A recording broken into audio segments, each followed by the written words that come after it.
because usually I have stuff in my beer. I hope everybody is doing good today. Peace and blessings to you all.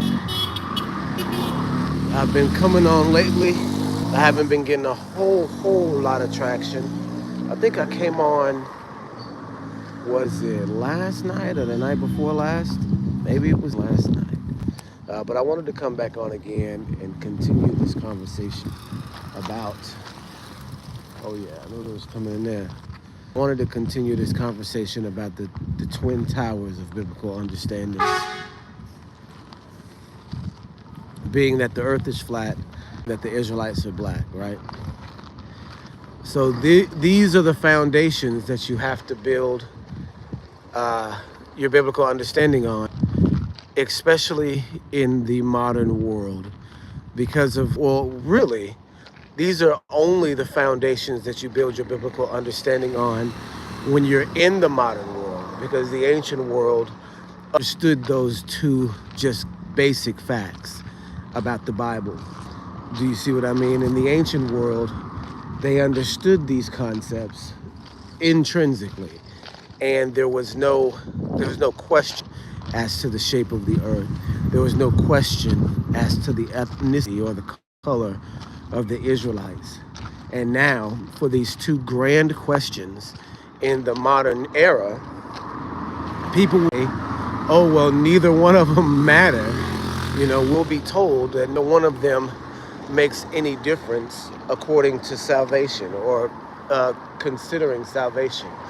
And that's just not the case, because we can see in the text where Israel and supporting Israel is a big deal. And then we can also see in the text where believing the word of Elohim is also a big deal. These things are called faith, right? We understand that the world is going to teach one way and that the Bible is going to teach the other. We understand that his people are going to be in one, and the world will say they're in a different place. And of course, that is for an end. It's not for just to say it or just to lie. It's a means to an end. And so when we see these grand lies in the world today, we have to know that they're being used in order to do something really major to us, whether it be psychologically or physically or whatever the case may be. They're being used to do something wild to us. So what are they doing to us with these concepts and with the falsehoods associated with these concepts? So black people are not the real Israelites, right? If they put their propaganda in place and they, put us as a people in this severe captivity, which resulted in an amnesic culture, then how could they benefit from that setup, right? How could the powers that be benefit from the setup of us being unknown in the world as who we actually are? Well, we see what they've done. Do you see the chaos that they've caused just from being able to identify themselves as Israel? Look at the chaos that they've caused, right? Do you see what I mean? Being able to identify themselves as Israel has killed millions of people. Do you understand that? Ashkenazi identification as Israel has killed millions of people. People are fighting right now in Gaza and dying right now in Gaza because of this false identification. For the last 60 years, people have been dying in Israel because of Israel. Do you see what I'm saying? And ultimately, people will say, oh, it's the fault of Ashkenazi Israel. That's the issue. They just have taken this heritage and then gone crazy with it. Well, if we were keeping our heritage, they wouldn't be able to do that, right? If we were doing what we were supposed to do initially, they wouldn't be able to take our heritage and inflict war upon the world with it. Because that's what they're doing. They're establishing a world war, a country at a time. If you understand that the clout that they have, that Israel has, the fame that they have right now, is not based on them doing any great thing or being any great people or any accomplishment or anything like that. It's based on the clout that they had going before. Do you see what I'm saying? That the Israelites have going before. It's like you're taking someone else's juice and then applying it to yourself and then using that juice to go and do all of these wild and infamous things. Do you see what I'm saying? So this lie that people believe in to this day, wholeheartedly believe that this group of white people is Israel. That lie that people believe today is literally responsible for the deaths of millions of people, right? And this is before you get to any prophecy. This is before you get to any judgment or anything like that. This is before you get to anything. This is just them taking the heritage, pretending the heritage is theirs, and applying that heritage to the rest of the world, right? Them being able to do that has ended the lives of millions of people, 40,000 people in particular, just in the past year. And not even the past year, 10 months, 9 months. Do you see what I'm saying? This is the practical importance of understanding who Israel is and who Israel isn't. Because if you were never fooled into believing that Israel was this group of Ashkenazi people that turns out to be Magog, if you were never fooled into believing that this group of people is who they claim to be, then those 40,000 people would be alive today, In the 1967 Six-Day War, those people would be alive.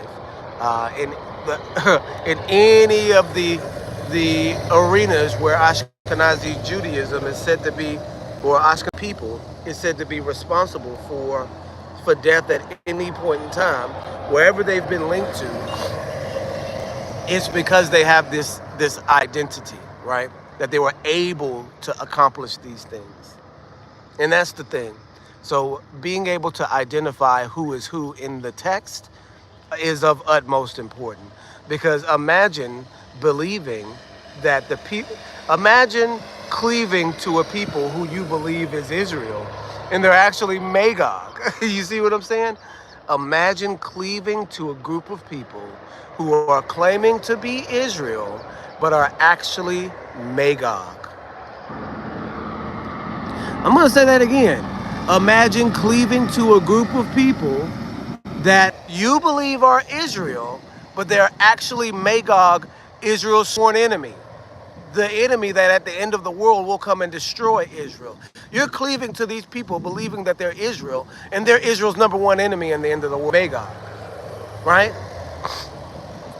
And at the same time, Magog is inflicting a tremendous Holocaust on Gaza, a tremendous Holocaust on Black America, and you're supporting them, you're supporting Magog in the destruction of Israel.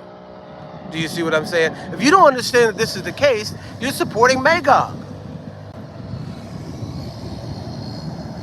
Does that make sense? You support Magog if you don't have this basic understanding of biblical teaching. If you don't know this, you end up working for the other side. Someone close to me last night, I'm talking to her last night.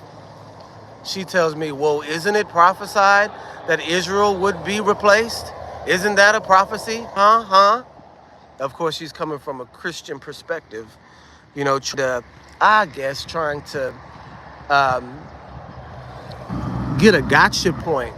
And I said, yes, it absolutely is prophesied that Israel would be replaced by a foolish nation. And she said, this must be who these people are then. But the insinuation is that, I guess the insinuation is that now they are entitled to the covenant. And we're not anymore. I suppose that's the point that she was trying to make, which is just a point that comes from a place where the lack of knowledge, right? Where you haven't saw the need to even look deeper into this concept, and it's a pillar of biblical understanding. Do you see what I'm saying? And at the same time, this person like me, I'm about sick of this Israel that's in the news now. They're killing and bombing people every day. Yeah, and your government just gave them $20 billion of your dollars. Right? This was just last week. $20 billion just last week.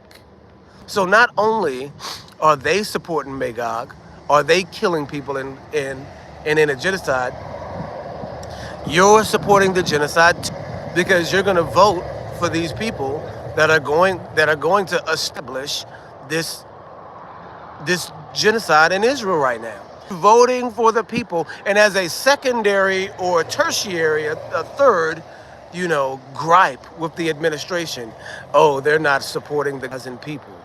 But that's not going to stop you from voting for this administration destroying the Gazan people. You say that they're not supporting the Gazan people, they're literally killing them. They're killing us too, but in a different type of way. You see what I'm saying? In a more secretive type of way. This is who Magog is. This is the role of Magog. Historically, prophetically, the role of Magog is to come against Israel and bring about the end of the world. That's their history and their future. And so we see this. We see this very clear because we know the Israelites to be black.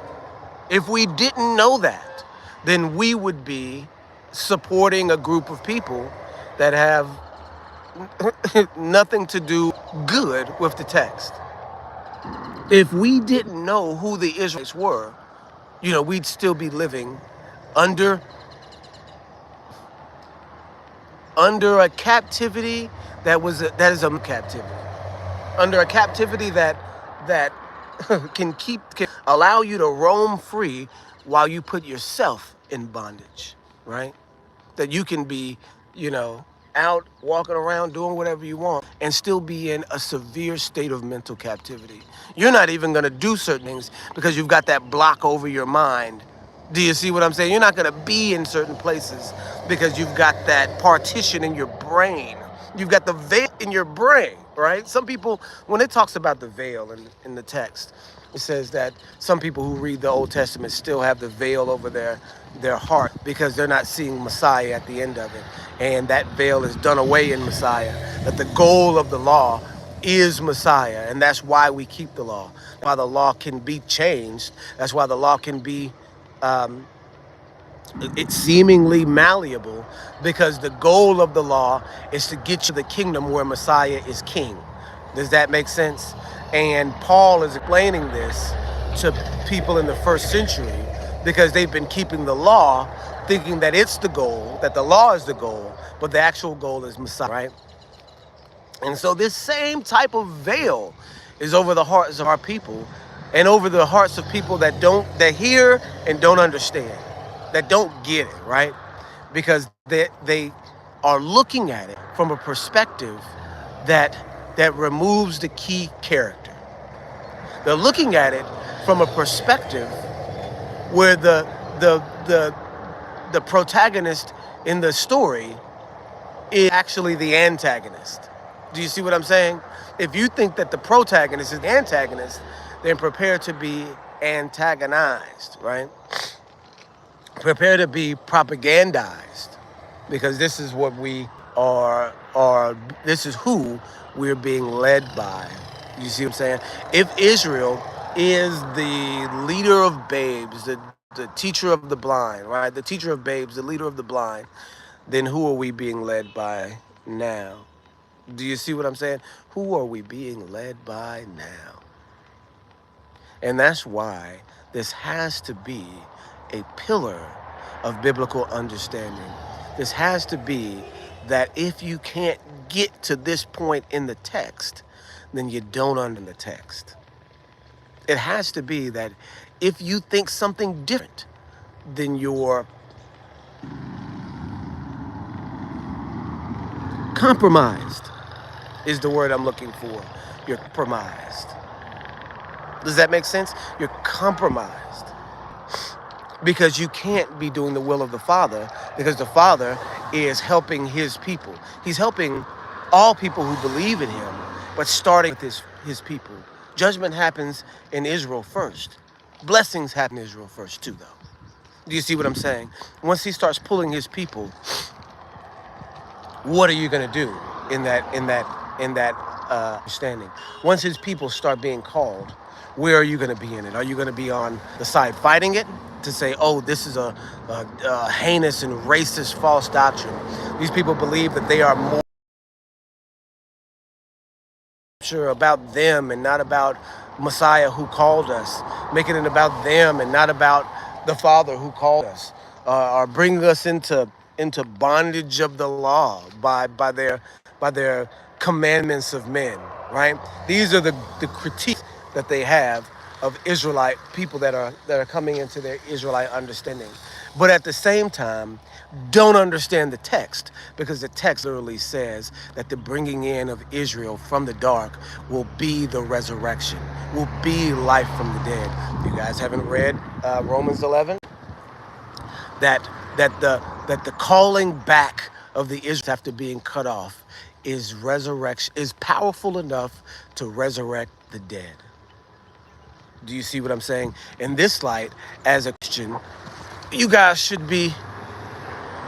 Oh, I thought that was all murky murk over there. Some of it's solid. But as a Christian, you guys should be rejoicing in the fact that you now know who the Israelites are. Okay, well, I was uncomfortable with it being this group of people to begin with, mainly because they're clearly a body of anti-messianic people, before we could publicly say who they were. Mainly because they're a body of anti-messianic people that are in control of a place illegally and don't share any values. I don't want to fall headfirst down in here. And don't share any of the I'm going to stand up on here. I don't quite know why, but I just wanted to stand up so maybe y'all can see that there's a swamp down here. You see? And don't share any of the values of Christianity. Do you see what I'm saying? The only thing that they really share is that first book, that first half of the book, the Old Testament, which they don't recognize either. Most of them being atheists, and also that the religious groups from this group only partially recognize that they are more closely aligned to the Talmud and to the Gemara instead of the actual Tanakh.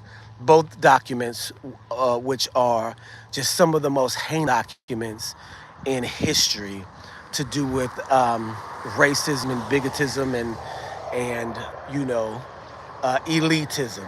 Do you see what I'm saying? So now that you recognize the truth that this disenfranchised group of people in America and in different places, not just in America, but primarily in America, this disenfranchised group of people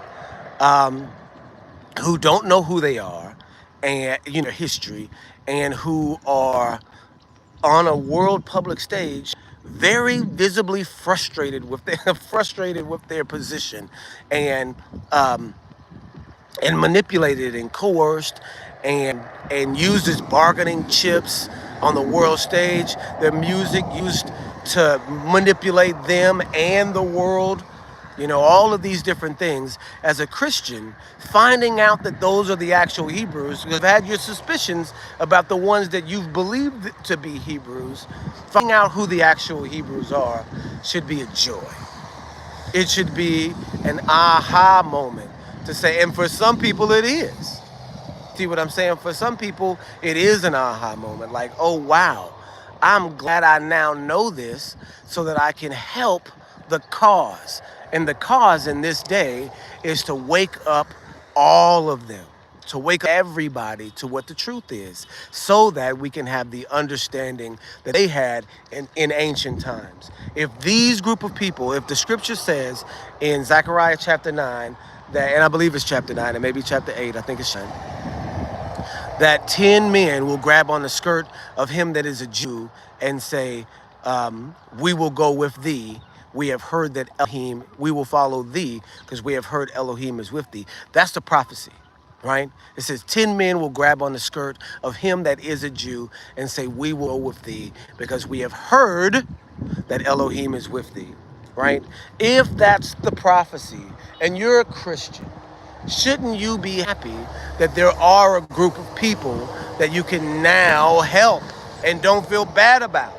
Because if you were helping those other group of people, you'd be helping them to commit genocide against the Gazans. If you were helping this other group of people, you'd be helping them, do land grabs and theft against people who'd been in a position for 1,000 years, in that place for 1,000 years. Do you see what I'm saying? You'd be helping the genocide if you were of the other persuasion, right? You'd be aiding the genocide, and maybe were aiding the genocide up until the point when you recognized, there's another group of people that have more claim to this ancestry than this group of people. And looking at it, you would rather support one group of people over the other because one group of people is disenfranchised, the other is rich.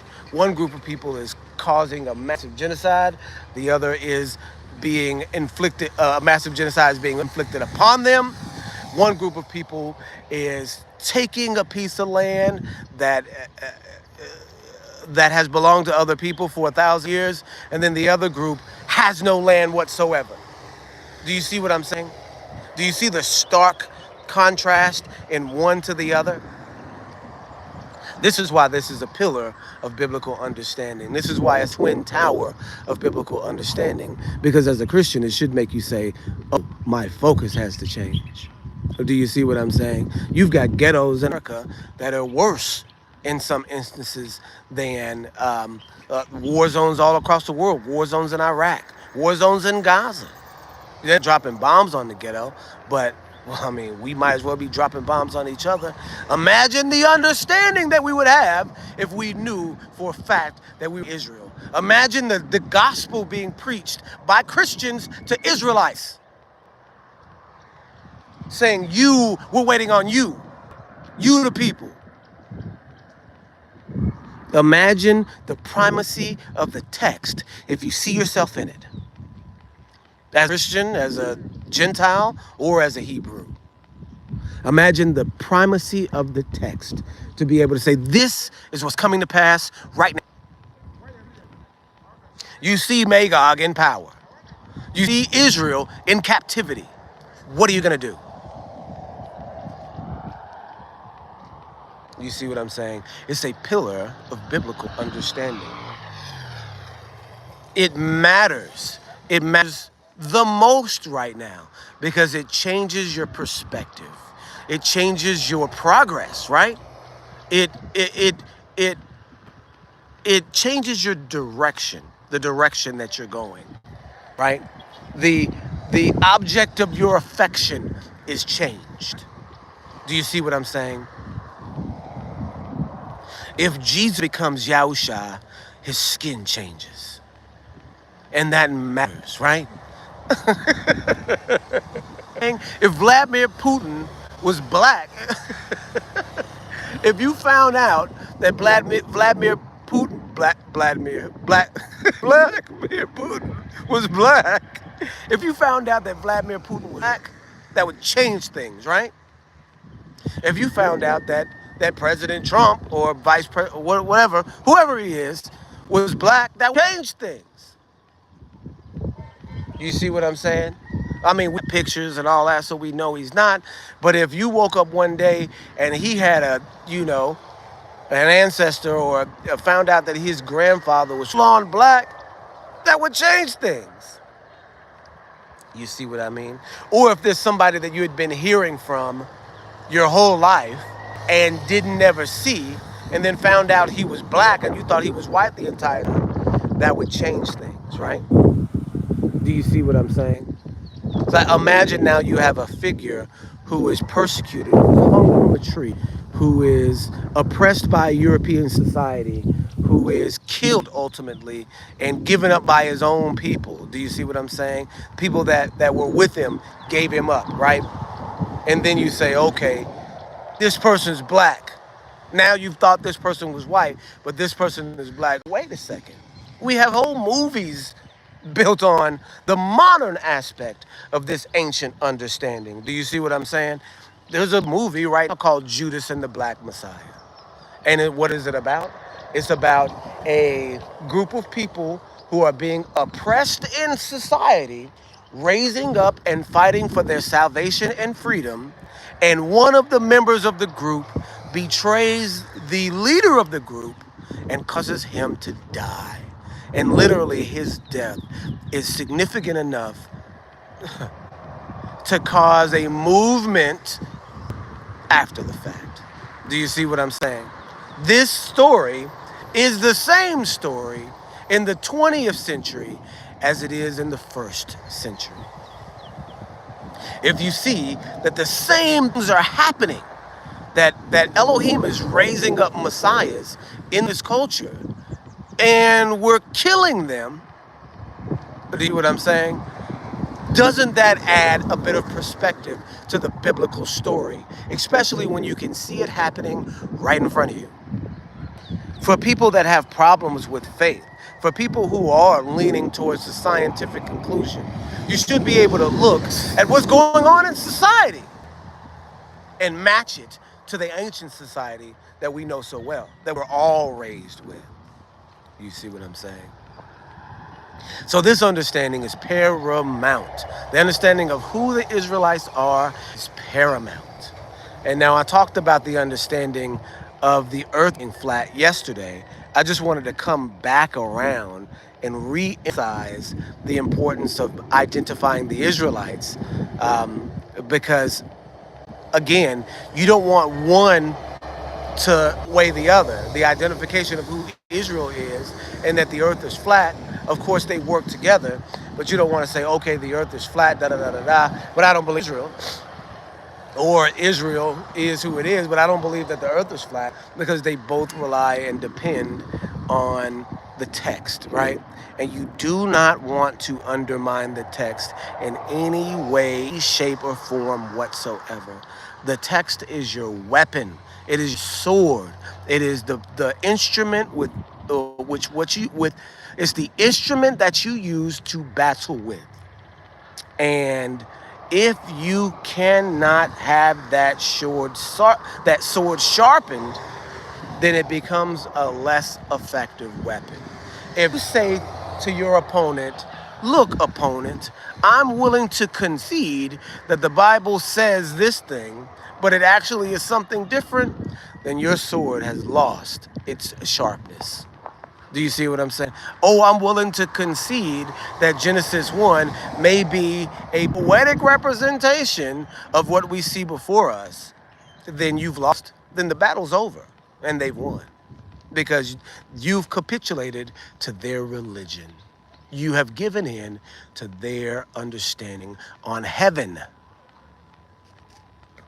Do you see what I'm saying? And it's not just, oh, well, we deny just because we know we must, or because it's one versus the other, and there doesn't have to be any evidence to either way. It's just, what do you have faith in? No, there's plenty of evidence for what we believe in.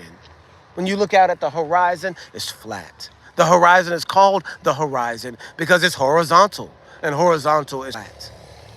When you stand on top of a mountain and look out, it's flat. For the past thousands of biblical years, or thousands of years of biblical history, it's been flat. The people that say they have been to the moon, the people that say that they have been to space, are all a part of a secret club of Freemasons who are known to be liars and cheaters and thieves and manipulators and social designers. What do they call it when you're social engineers, right? Known for this for hundreds of years. But here in the Common Era, they are now the leaders in scientific thought about the heavens. Evidence for intrigue. Do you see what I'm saying? For subterfuge, for sabotage.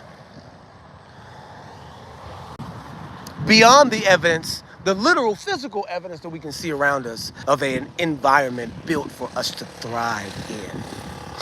You see what I'm saying? If you go to war with that dull sword, battle's over. You might as well not go to war.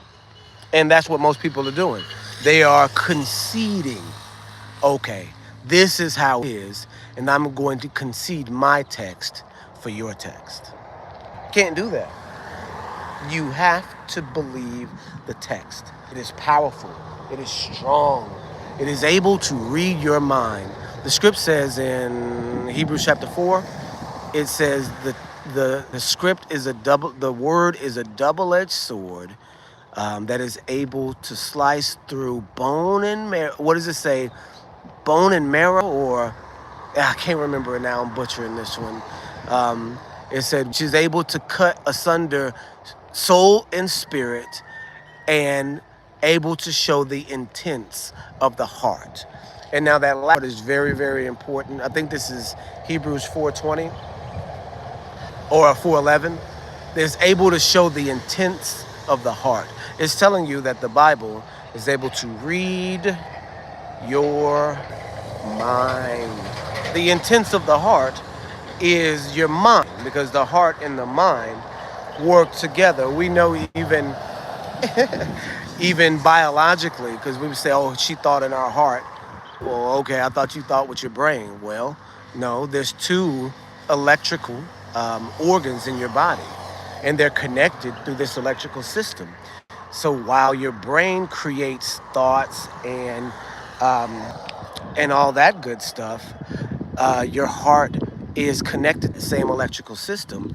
So you can see in your heart physical reactions. You see what I'm saying? From the things that you think, right?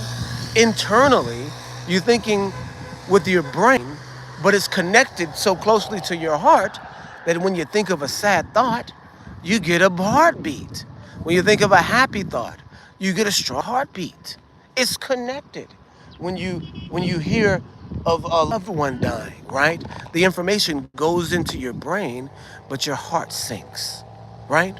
When you think in your heart, you're thinking in the deepest part of your consciousness, the one that's affected, the one that is connected to the thing that gives you life, that pumps blood throughout your entire body. Do you see what I'm saying? That your thoughts are connected to your heart intrinsically, and so the Bible describes them as such, right? So when you don't have that sword sharpened, and I forgot where I was going with that heart, with the thing about the heart, but if you don't have that sword sharpened, if you don't believe the text, then you can't be a powerful soldier for the text, and that means believing in things that are unpopular, right? That means not believing in things that are popular. No such thing as space, y'all. There's no such thing. It's not because I just want to believe in the Bible. There's no such thing. It's a figment of your collective imaginations. There's no such thing as ancient white Israel. It's a figment of your collective imaginations. The sooner we know, the better. In fact, the day that these things become common knowledge, the world will change for good. And I'm waiting. I'm ready. I'm ready for knowledge to be increased. And I'm ready for these things that have thought to have been the wildest, the craziest conspiracy theories to be known as fact. Once again. You guys see what I'm saying? Okay, I believe that's all I got. Didn't get anybody to join in on this one, but people will be able to go back and look at this if needed. I think this will be the last one in this series. These are two topics that are really close to my heart too, because this is where I started in the text. And people will say, okay, well, if you focus on on these misunderstandings, you miss the commonalities and the understandings that you have with people according to the text. You know, the teachings of the Messiah, you miss out on those if you focus in on these peripheral aspects outside of the teachings. No, you got to have the foundations. You got to have the building blocks in order to get. You got to have the milk before you have the meat. And this is milk. This is the foundation of the text. It's milk. What's heaven? Heaven is this. What's earth? Earth is this. What's under the earth? What's under the earth is this. That's the foundation. This is the very beginning. Who are the Israelites?